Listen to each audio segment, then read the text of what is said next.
And doon sa CR. Good, good. Okay yan. CR din to mga kababayan. Ito. Parang ito yung pinaka-common CR dito sa baba, guys. Konting-konti na lang. May kisame na rin siya, oh. Si Puriman. Puriman, kumusta yung ano nyo? Yung parking na pinapagawa natin? Ito naman yung bahay na pinapagawa natin dito sa labas. Tinatambakan nila sa ilalim, sa loob. Ka-elevate kasi yan. Hello po, kumusta kayo? Galing. Oo, ito kailangan mapuno pa di ba? May ilang truck pa kailangan. Marami pa. Malalim kasing tong ano niya, pundasyon niya, guys. Kasi dito kasi mga kababayan, kung titignan mo maliit, pag nagawa na malaki yan. Kasi dito sasalo.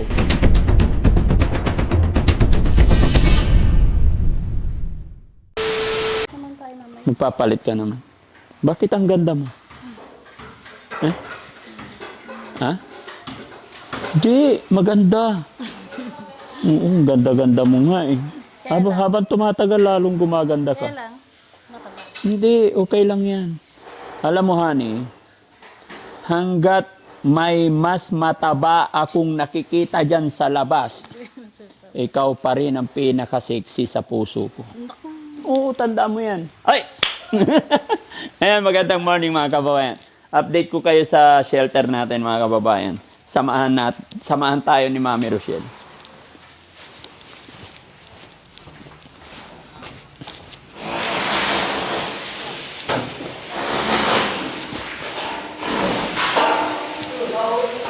Hop! Foreman, good morning!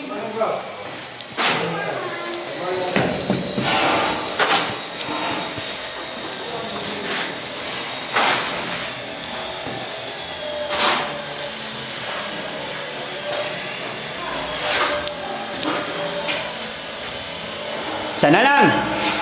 And doon sa CR. Good, good. Okay yan. CR din to mga kababayan. Ito. CR sa baba. Parang ito yung pinaka-common CR dito sa baba, guys. No? Konti na lang to. Mga isang buwan na lang siguro. Then, room. Ayan, naglalagay na sila ng kisame. Kumusta kayo?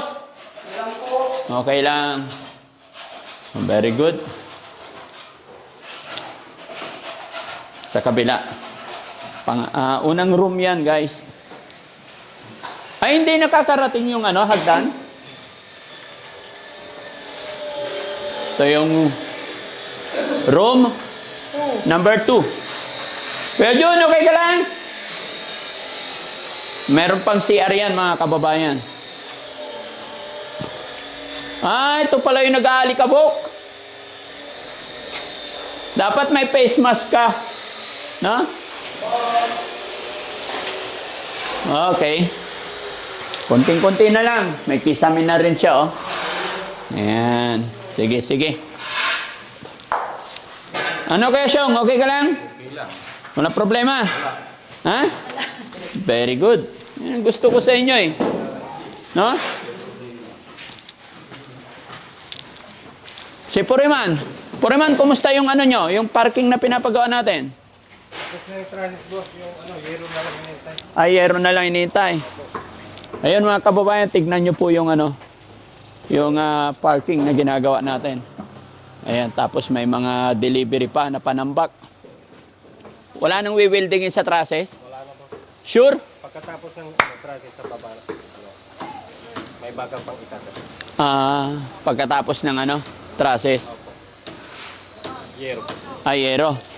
Dito tayo.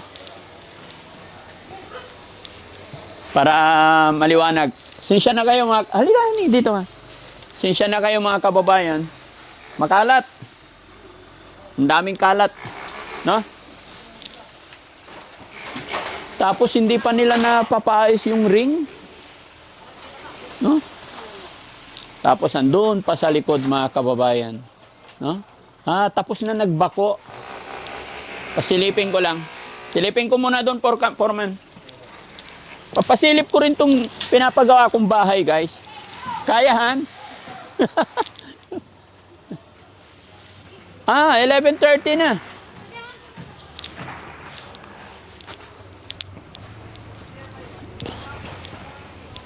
Papasilip ko sa ito mga kababayan yung parking na pinapagawa natin. Malaki po yan. 200 square meter. Ito naman yung bahay na pinapagawa natin dito sa labas. Hello po! Pwede sumilip? Oo, pwede sir. Pwede. Hello po, kumusta kayo?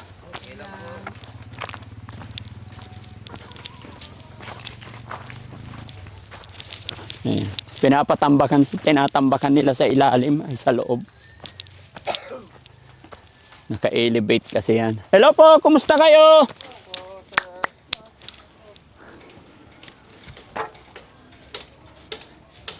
Ito, saan kaya kukuha ng tubig pang ano? Pantabon. Ay ano, pang dilig, no? Doon sa gripo? Tumubo na ba yung mais? Ayan. Ayun.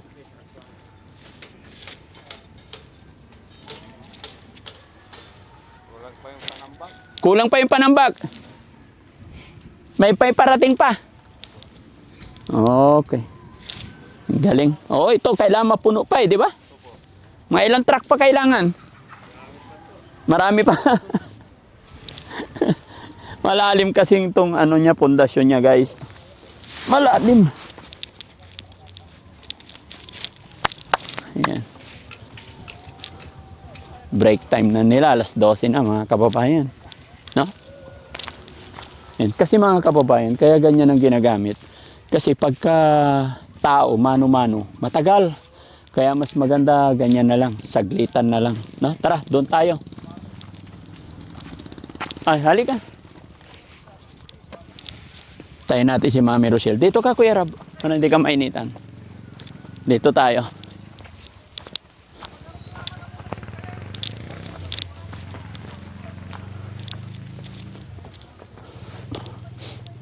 Ayan mga kababayan. Baka naguguluhan kayo mga kababayan sa pinapagawa nating bahay. Doon po nakaharap tong bahay doon. No? Tapos ito yung pinaka-entrance. Hindi nalilibot ni Mami Rochelle to eh. Ha? Oo. Yan ang mga magpapatibay yung malalaking poste. Kasi dito kasi mga kababayan, kung titignan mo maliit ito. Pero pag nagawa na malaki yan. Kasi dito sasalo, ito sasalo ng terrace sa second floor. 2-story po ito mga kababayan, nalikahan. Ayan. Okay lang. Ayan.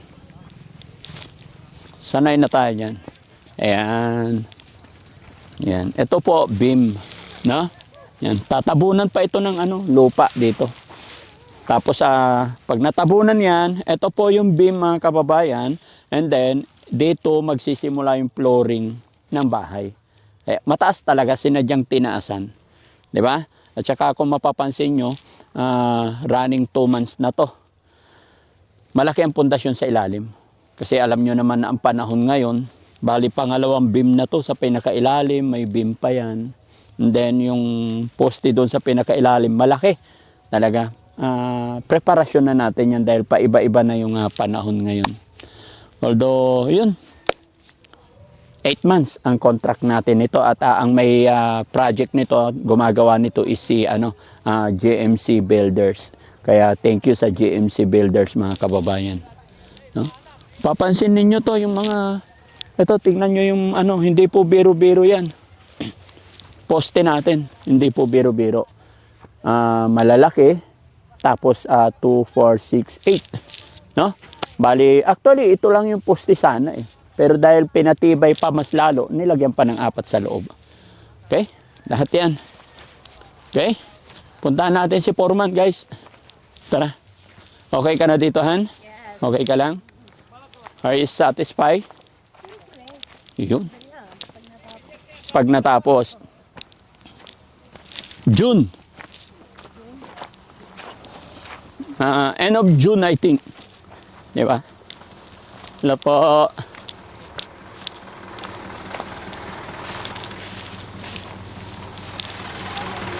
No? Sanay na tayo dyan. Pasilip ko lang tong guys. pasilip ko rin tong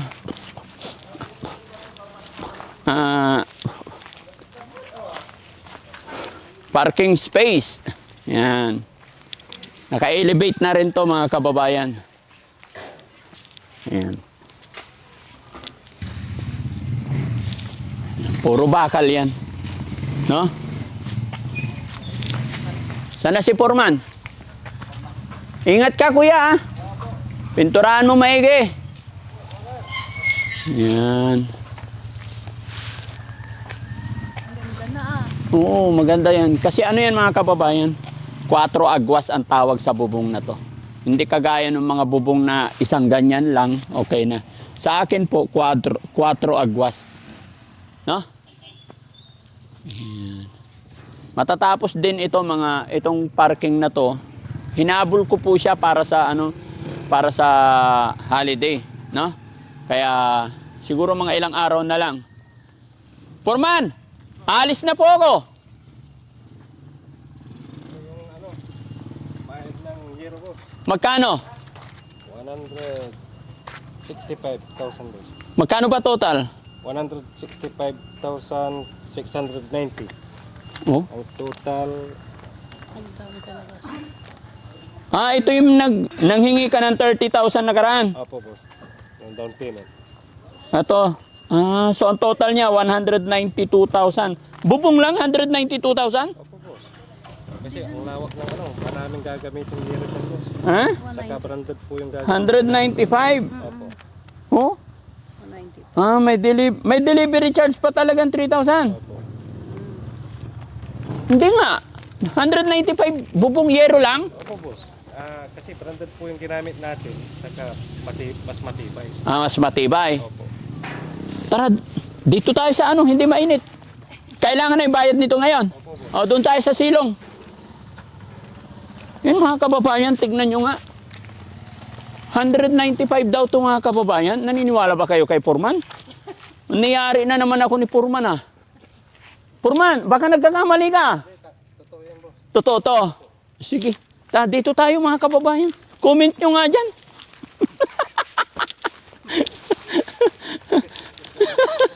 Dito tayo sa hindi mainit, Foreman. Nainitan ako bigla eh.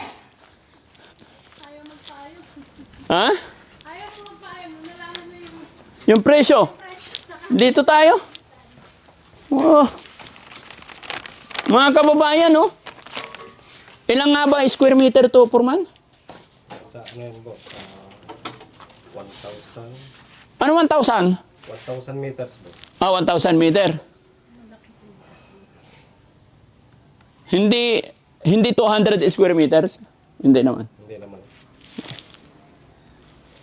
Pero maluwag siya mga kababayan. At kitang-kita nyo naman. Gaya na sinabi ko mga kababayan, 4 agwas. Maganda siya pag natapos. Di ba? So sige, bibigay ko na sa iyo tong nagbigay na ako ng 30,000, 165, 690. Okay. I-ano mo na lang yung pinakancel mo kamo, ah? Pa-anuhan. Pabilang. to 100. To 100 Foreman. 65. Ako na lang sa 690.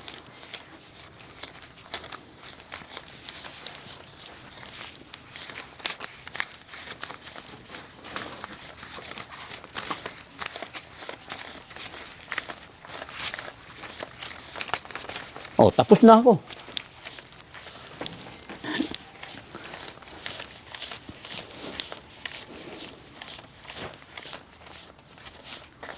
Nalito na si Foreman. 65. 65 to? Yeah. Okay.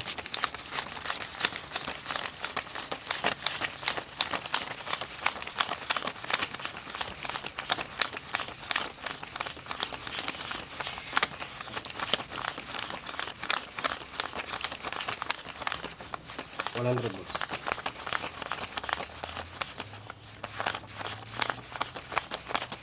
$65. Bilangin mo rin. Para sigurado.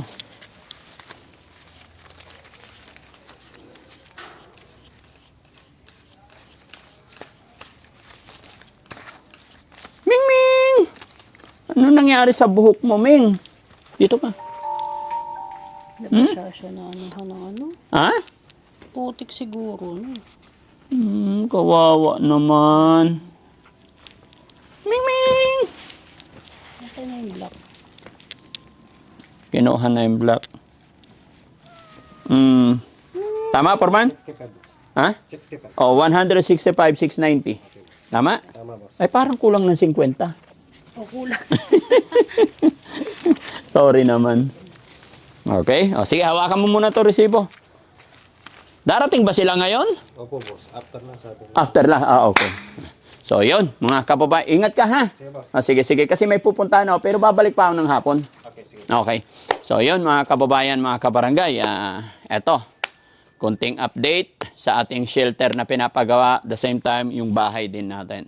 At ayun, bless sana ni Lord na sana matapos na rin itong parking space natin para meron tayong dual purpose kasi yan mga kababayan kung bakit maluwag.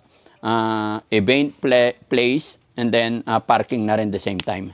Para pag may mga event tayo dito, kasi alam nyo po, pag dumarating yung mga lolo't lola kagaya nakaraan, marami yung dumating.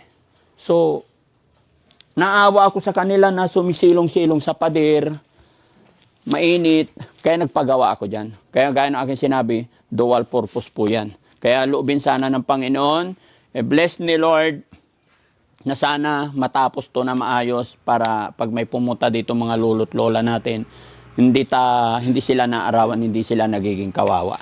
Papagawa rin tayo ng mga CR dyan para accessible sa mga senior natin na pag makikiihi. Kasi alam nyo pagka yung mga senior natin, paiba-iba yung minsan naiihi, kailangan nakaupo. Pag may edad na talaga, no? Kaya yun ang iniisip ng inyong lingkod mga kababayan kung paano mapapaayos yung sitwasyon. Hindi sila nahirapan pag sila'y namamasyal dito kay Daddy Frankie. Kaya maraming salamat. Honey? Yes, ayan. Happy ako kasi yan, natutupad na yung mga pangarap natin. Oo. Diba? Kasi nung start kami na yan, nangarap din kami syempre ng sarili ng bahay ni DF, tas yung mga bahay ng mga beneficiary. Kahit papano, lahat yun natutupad na. Kaya I'm happy. Yan. Maraming salamat po sa inyo sa pag-support nyo parati sa Team Daddy Frankie.